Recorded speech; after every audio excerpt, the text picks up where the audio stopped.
অনেকেই হয়তো মনে করেন যে চিকেন রোস্ট তৈরি করতে গেলে অনেক মশলার প্রয়োজন। আসলে একদমই তা নয়। আজকে একদম ঘরোয়া মশলায় এই চিকেন রোস্ট অত্যন্ত রাজকীয় স্বাদে তৈরি করে দেখাবো। আশা করি আপনাদের অনেক ভালো লাগবে। চলুন এই চিকেন রোস্টের রেসিপিটি স্কিপ না করে পুরোটা দেখে নিই। এখানে আমি 2.5 কেজি ওজনের মুরগির মাংস কেটে বাদ দিয়ে তারপর এখানে কিন্তু 2 কেজির মতো হয়ে গেছে। তো এখানে আমি কিন্তু লেগ পিসের সাথে সাথে অন্যান্য পিসও নিয়েছি। চাইলে কিন্তু আপনারা শুধুমাত্র লেগ পিস দিয়েও করতে পারবেন, সেটা আপনাদের পছন্দ অনুযায়ী। এবার ম্যারিনেশনের জন্য এখানে 2 টেবিল চামচ আদা বাটা দিয়ে দিচ্ছি। এখানে আমি শুধুমাত্র আদা বাটা দিয়ে আজকে ম্যারিনেশনটা করব। 1 টেবিল চামচ দিয়ে দিচ্ছি লবণ, সাথে 1 টেবিল চামচ কালারের জন্য দিয়ে দিচ্ছি কাশ্মীরি লাল মরিচের গুঁড়ো। জাস্ট এটা কিন্তু নর্মাল লাল মরিচের গুঁড়ো দিয়েও করতে পারবেন। সাথে 2 টেবিল চামচ ভিনেগার দিয়ে দিচ্ছি। ভিনেগারটা দেওয়ার ফলে কিন্তু মাংসটা অনেক সফট হয়ে যায়। রান্না করার পর দেখবেন যে খুব দ্রুত রান্না করতে গেলে সফট হয়ে যাবে, সেজন্য অবশ্যই ভিনেগারটা দিয়ে দিবেন। যদি ভিনেগার হাতের কাছে না থাকে তাহলে কিন্তু এক্ষেত্রে লেবুর রসও দেওয়া যাবে। ম্যারিনেশন করা হয়ে গেছে। এবার আমি 15 মিনিটের মতো রেস্টে রেখে দিচ্ছি যাতে মশলাগুলো খুব ভালোভাবে ভিতরে অ্যাবজর্ব করে নেয়। 15 মিনিট হয়ে গেছে। এবার আমি এগুলোকে ভেজে নিব। তার জন্য এখানে আমি পরিমাণ মতো কিছুটা তেল আগে থেকেই ভালো করে গরম করে নিয়েছি। তো যখন এগুলো ছাড়বেন তখন কিন্তু চুলা আঁচটা অবশ্যই একটু কমে রাখবেন যাতে এগুলো ছিটে গায়ে না আসে। আর চিকেনগুলো ভাজার ক্ষেত্রে অবশ্যই কিন্তু চুলা আঁচটা মিডিয়ামে রেখে তারপর ভেজে নিতে হবে, যেন উপরটা শক্ত না হয়ে যায়। উপরের চামড়াটা একদম সফটভাবে কিন্তু ভেজে নিতে হবে, যেন একদম উপর দিয়ে নরম একটা তুলতুলে ভাব থাকে, সেরকমভাবেই কিন্তু ভাজতে হবে। উপরটা যেন ক্রিস্পি না হয়ে যায়। তো আমি চিকেন রোস্টের জন্য ঠিক এভাবেই চিকেনগুলোকে হালকা করে ভেজে তুলে নিচ্ছি। ঠিক একইভাবে পরবর্তী যে চিকেনগুলো ছিল সেগুলো আমি একইভাবে ভেজে নিচ্ছি। আর এই চিকেনগুলো একটু ভারী হওয়ার কারণে এগুলোতে একটু দাগ কেটে নিয়েছি যাতে মশলাগুলো খুব ভালোভাবে প্রবেশ করতে পারে। এবার রান্নার কাজে আসা যাক। এখানে আমি কিছুটা পরিমাণে তেল দিয়ে তার মধ্যে একটা দারচিনি আর 2টো এলাচ ফেটিয়ে সাথে একটা তেজপাতাকে টুকরো করে দিয়ে হালকা একটু নেড়ে চেড়ে যখন ভালো একটা ফ্লেভার নাকে আসবে তখন আমি এই তেলের মধ্যে কি করব, 1 টেবিল চামচের মতো দিয়ে দিব লবণ।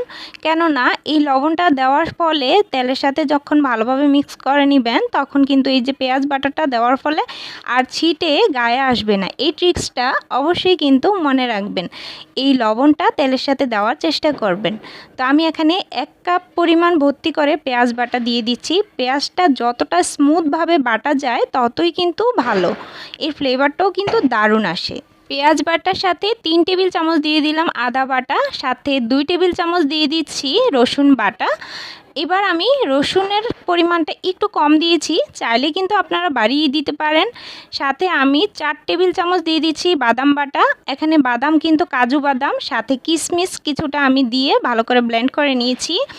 আর এই কিশমিশটা দেওয়ার ফলে কিন্তু একটু মিষ্টি মিষ্টি ভাব আসে, খেতে কিন্তু ভালো লাগে। আর 1 টেবিল চামচ দিয়ে দিলাম লবণ। এখানে অবশ্যই লবণটা অ্যাড করার চেষ্টা করবেন, তাহলে কিন্তু টেস্টটা ভালো আসবে, দ্রুত কিন্তু মশলাটা কষে আসবে। তো আমি দেখুন ভালো করে মিডিয়াম আঁচে তারপর মশলাটাকে কষিয়ে নিচ্ছি। প্রথম দিকে পেঁয়াজ বাদাম আর এভাবে আদা রসুনটাকে ভালো করে একটু সময় নিয়ে এভাবে ভেজে নেওয়ার চেষ্টা করবেন, তাহলে কিন্তু খুব ভালো একটা ফ্লেভার আসে। অবশ্যই কাঁচা গন্ধটা যাতে চলে যায় তখন পর্যন্ত ভেজে নেবেন। তো এখন তেল তেল একটা ভাব উপরে চলে আসছে, একটু ছাড়া ছাড়া হয়ে আসছে, তখনই বুঝবেন যে ভাজা হয়ে গেছে। তো সে পর্যায়ে আমি এখানে 3 টেবিল চামচ দিয়ে দিচ্ছি টমেটো সস। এটা কিন্তু ঘরে তৈরি টমেটো সস, চাইলে আমার চ্যানেলে দেওয়া আছে, দেখে নিতে পারেন। ঝালের জন্য 1 টেবিল চামচ দিয়ে দিলাম লাল মরিচের গুঁড়ো। সাথে 1 কাপ জলের সাথে 2 টেবিল চামচ গুঁড়ো দুধ মিক্স করে আমি নিয়েছি। তো এখানে কিন্তু আপনি চাইলে নর্মাল শুধু জল দিয়েও এই মশলাটাকে কষাতে পারবেন, এটা আপনাদের টেস্ট অনুযায়ী অবশ্যই দিবেন। তো আমি ভালো করে সবগুলো নেড়ে চেড়ে মিশিয়ে নিচ্ছি। টমেটোর সাথে যেহেতু একটু ঝাল ছিল সেজন্য কিন্তু আমি মরিচের গুঁড়োটা একটু কম দিয়েছি, আর ঝালটা অবশ্যই আপনাদের ইচ্ছে অনুযায়ী দিবেন। আর এখানে 1/2 কাপ পরিমাণ দিয়ে দিচ্ছি টক দই। টক দইটাকে ভালো করে ফেটিয়ে নিয়েছি, যেহেতু ঘরোয়া মশলাই করছি তাই টক দইটা দিয়েছি। 3 টেবিল চামচ ঘরে তৈরি করা রোস্টের মশলা দিয়ে দিচ্ছি। এই যে পাশে লেখা মশলাগুলোকে আমি হালকা তেলে তারপর গুঁড়ো করে নিয়েছি, আর তারপরে এই রোস্টের মশলা হিসেবে এটা ব্যবহার করছি। এটা দেওয়ার ফলে কিন্তু বাইরের কোনো মশলাই দিতে হবে না। তো আমি কিন্তু মিডিয়াম আঁচে ভালো করে নেড়েচেড়ে মশলাটাকে কষিয়ে নিচ্ছি। এই যে মশলাটাকে কষাবেন, একটু সময় নিয়ে যদি কষাতে পারেন তাহলে কিন্তু এই যে রোস্টের স্বাদটা অনেক বেশি ভালো আসে। এই মশলাটা কষাতে কিন্তু আমার ঠিক 10 থেকে 15 মিনিটের মতো সময় নিয়েছি। আসলে এই যে রোস্টের যে রাজকীয় টেস্ট, সেটা কিন্তু এই মশলা কষানোর ওপরই নির্ভর করে। এরই মাঝে মশলাটা কিন্তু খুব ভালোভাবে কষানো হয়ে গেছে, দেখেই বুঝতে পারছেন উপরে একদম তেল তেলে ভাব চলে আসছে। তো আমি এবার ঝোলের জন্য 1 কাপ পরিমাণ প্রথমে জল দিয়ে দিয়েছি। তারপর আমি একে একে সবগুলো চিকেন এর মধ্যে দিয়ে দিচ্ছি। আর চিকেনগুলো যখন রোস্টের জন্য মশলার সাথে অ্যাড করবেন তখন কিন্তু বেশি নাড়াচাড়া করা যাবে না, নাহলে কিন্তু খুব সহজেই এর যে চিকেনের কাভারটা আছে সেগুলো উঠে আসবে। এবার আমি আরও 1 কাপ জল এর সাথে অ্যাড করে দিচ্ছি, আর খুব আলতো করে চিকেনগুলোকে ঝোলের সাথে অ্যাডজাস্ট করে দিচ্ছি যাতে খুব ভালোভাবে ঝোলটা এর মধ্যে প্রবেশ করে আর সিদ্ধ হয় তাড়াতাড়ি। এখন আমি ঢেকে কিছুক্ষণ রান্না করব 5 মিনিটের মতো। তো 5 মিনিটের মতো রান্না করার পর আমি এর সাথে বাকি কিছু উপকরণ অ্যাড করে দিব। এখনও কিন্তু ঝোলটা পুরোপুরি শুকিয়ে যায়নি, অনেকটা ঝোল এখনও বাকি আছে শুকনো। তো আমি এরই মাঝে 1 টেবিল চামচ দিয়ে দিচ্ছি চিনি।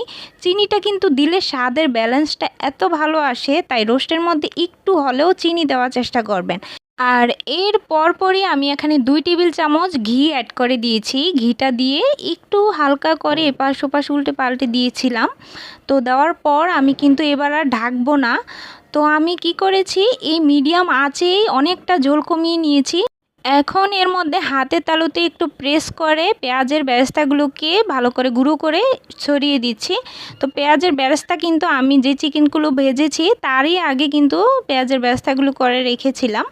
তো পেঁয়াজের বেরেস্তা কিন্তু করতে মোটামুটি সবাই পারেন, সেজন্যই কিন্তু আর দেখালাম না। তো আমি চিকেনগুলোকে রান্না করে ঝোলটা অনেকটা কমিয়ে নিয়েছি।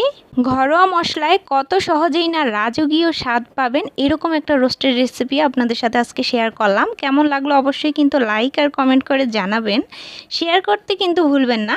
যদি চ্যানেলটি সাবস্ক্রাইব করা না থাকে অবশ্যই সাবস্ক্রাইব করে রাখবেন। আজকের মতো এ পর্যন্তই। সবাই সুস্থ থাকবেন, ভালো থাকবেন, ধন্যবাদ।